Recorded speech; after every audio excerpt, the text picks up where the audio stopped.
It's the problem from Jett that he make everything looks that easy that then idiots like me look his videos and think that we can do the same, and then is when we become hurt. I met a gypsy. The problem of Jett that he's not riding the track. The track is riding him, you know? Yeah. Feel like he don't feel the jumps, looks like he don't feel the bumps, the ruts. It's the problem from Jett that he make everything looks that easy that then idiots like me look his videos and think that we can do the same, and then is when we become hurt. Yeah. So who are your favorite riders? In Supercross, Yeah. being honest, I really like Coop. Really? Yeah. Okay. I mean, Coop is Coop, man. That's it. He a dog. Jeffrey, when he was in KTM, I was really liking. Being Yeah. honest, since he go away from the brand, I was not really following the pre-season or whatever. Company man. KTM guy. Through and through. No, being honest. Then Chase, when he was in Honda, I was really liking. Yeah. It's true that looks like he will be fast sooner or later with the Kawasaki. Barcia, I meet him, and he's a really cool guy. He is a really cool Yeah. guy. Yeah. And then, Digan, I follow his videos in YouTube. I think he communicates quite well what be a Supercross rider looks like. Because I think it's so many different compare Supercross guys in America, compare World Championship guys here in Europe. You know? How they... Also, I think the Americans think so different compared the European ones, you know? For this is quite interesting see how things are going there.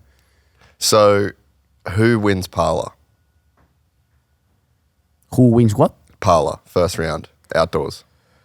Jett is back? Yeah. Jett. Even after the injury? Yeah. Even with Deegan? Doesn't Ripple? matter. Coop is good, but Jett is Jett. He's that motherfucker, eh?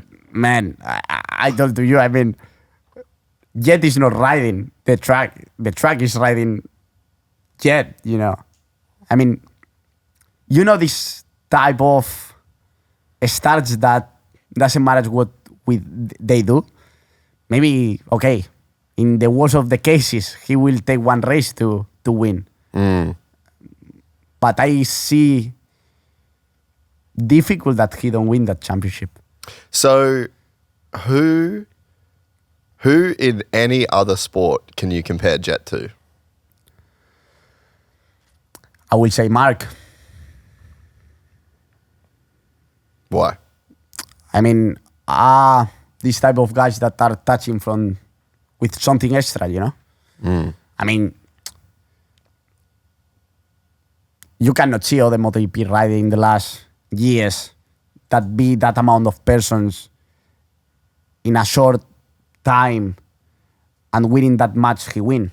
I mean, from 2013 until he get injured, how many championships he lose? One. This is no normal. I mean, why Jett, the championship that Jett don't win, why it was? Because he get injured. It's not any more things to talk about. I mean, at the moment, he will be the king of the sport for years. If if he is still healthy.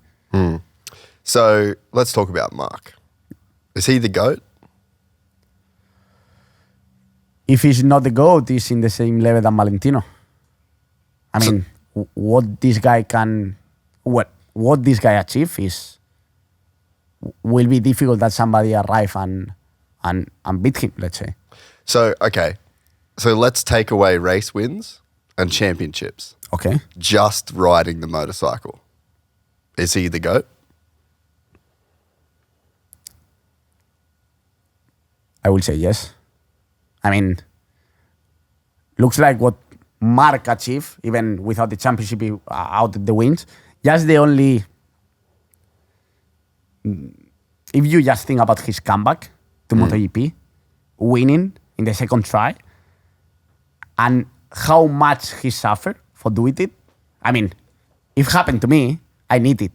I mean, I still young, I still having no money, compare him.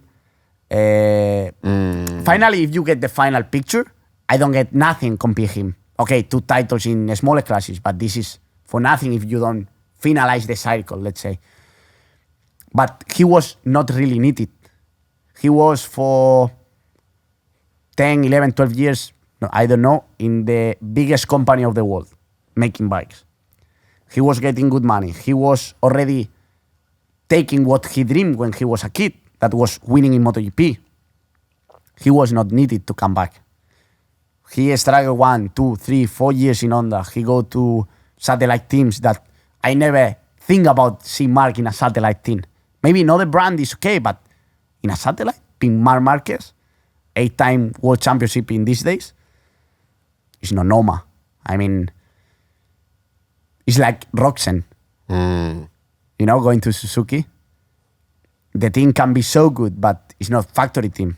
How many years old are this bike?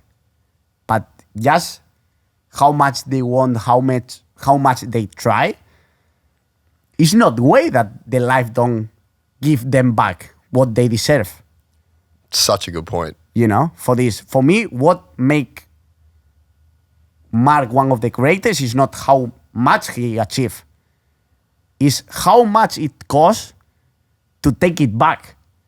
Because when you have how you call it, the king? A crown. Yeah, when you have the crown and this go away, normally we have to understand that youngest riders come, Quartararo, Pecco in his days, Martin. These guys are talented. And you are coming back from really difficult years to take it back what is yours, let's say. This is, I imagine, what he was thinking, And he get it. This is something to take out the cap and say, man, was no one deserving more than you. Dude, that's beautiful. No, I mean, I'm really honest when I talk about people, and when somebody is that good, you have to recognize. I hope one day to be half good of what, or take the half of what he achieved, At the end, like I say, I don't respect him for how much he win. Maybe I respect even more him after how much he suffered to take it back. Dude, you nailed that. Like, what you just said is so incredible, especially from a competitor that's trying to beat him every weekend. And he's a guy that has beaten you. And to have that level of respect for a competitor, that's one thing. But just that framing, it's so right. And when he won that championship, like it brought a tear to my eye to just see how much it meant to him, And I remember, was it Mandalika? He had the really big, the high side going into the right hander. Man, I was watching that session live, and I remember going, no. Just you could see it. Yeah. You could see it step. And I'm like, it's fucking over. Yeah. It's over. He's never coming back from this. But not by crashing, because he don't need it. There is when you see the really love for the sport that he have. Because he don't need it. A young boy or a guy that is really fighting for his first championship or whoever, okay, they need it. But Marc was already here. He's got all the money. He was not necessary. Yeah. Was not necessary. Yeah. For this. Like this, you can see how much he loved the sport and how much somebody can fight for something that they want. This is at the end, okay. At the end, you can win more or less. You know how it's the sport that not especially you have to win because there are many external things around. Yeah. But just see how much he fight for take it. He deserves all the respect of the world, let's say. Even if you are a rival, let's say. Yeah. So, you've been compared to Marc. Yeah. At what point does that stop being a compliment and start being pressure? Never, to be honest. Never, to be honest. I'm think that I have the proper persons around, and they are not putting extra pressure in me. Thankfully, also this arrived the first season that I was in the championship. For this, maybe start to be so normal for me that I was not taking like pressure. Let's say I was just okay. Again, the same comment again. So I arrived one moment that I start to say that I was not the new Marc Marquez. I'm the new Pedro Acosta. Because at the end, even if for some reason I finally get what I want, I don't want to be compete Marc. Because Marc, at the moment, is here. I will need to really take my time to be where he is, and even we never know if we will get there, for this. Never hurt to me. It's true that maybe when I was starting to fail also was not helping, but it's part of the sport. So if you ever get to be teammates with Marc, yeah, hypothetically, how does that feel for you if you ever got in that position? Will be a nice challenge. I mean, I think that even if for any reason I cannot win that championship, but I just arrive until the end battling with him, will be like, in my head will be like, okay, now you are where you want to be. You are in that position. Even if I lose, will be a honor lose by him, let's say. But minimum I will have the same things and the same chance to win the championship than him. For this minimum, I will have a real comparison, let's say. At the moment, being honest, these 3 years in KTM are not being easy, let's say. And in Spanish, we have like one song that say 16 days and 500 nights. At the end, when you go to sleep, you are the only one that are in your mind. And you know exactly the truth that is going on, For this, maybe that day will be the day that I will not need any excuse to myself and will be black or white, or you win or you lost. But minimum I will be in pace, because I will have not any more doubts in myself. That's gangster.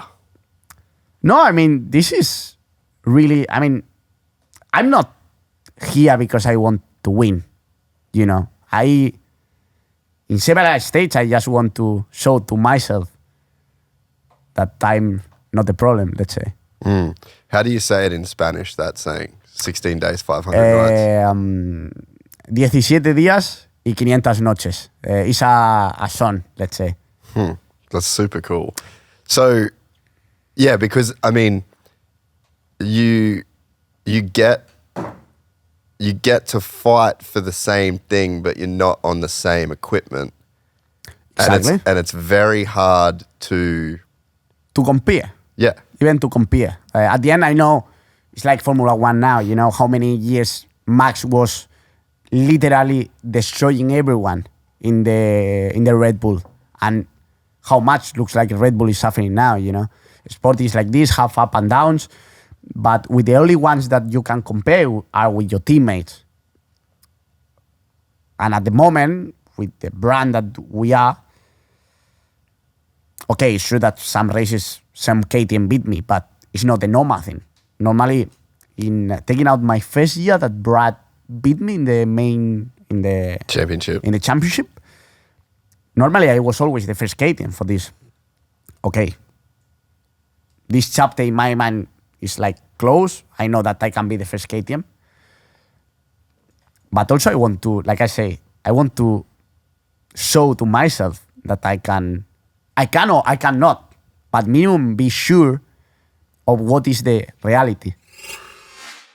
You just finished watching a clip from the full 3-hour podcast. You're on our Clips channel. The full podcasts live on the Gypsy Tales podcast channel. It's linked right here. Go over to that channel, give us a like, give us a subscribe, and make sure you never miss a full episode of the Gypsy Tales podcast. If you don't want to watch it on YouTube, you want to watch it on the go, you can also head to our iTunes or Spotify to get the full 3-hour podcast in audio format.